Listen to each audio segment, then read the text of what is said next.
You call me commercial.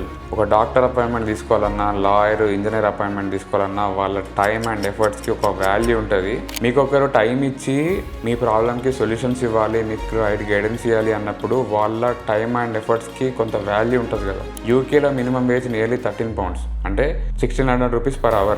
ఏది ఫ్రీగా రాదు, ప్రతిదానికి ఒక వాల్యూ ఉంటుంది. మీరైనా ఫ్రీగా పనిచేస్తారా? పనిచేయరు కదా. నేను మెజారిటీ పీపుల్కి ఫ్రీగానే గైడెన్స్ ఇస్తా, బట్ చాలా తక్కువ మంది 1-to-1 కాల్ బుక్ చేసుకుంటారు.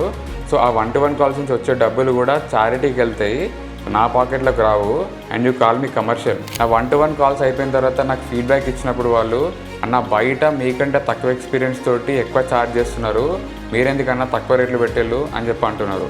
నా ఇంటెన్షన్ ఒకటే, 10 మంది స్టూడెంట్స్కి హెల్ప్ అవ్వాలి. మనం ఫేస్ చేసిన ప్రాబ్లమ్స్ వాళ్ళు ఫేస్ చేయొద్దు, అది తప్ప ఇంకా వేరే ఇంటెన్షనే లేదు.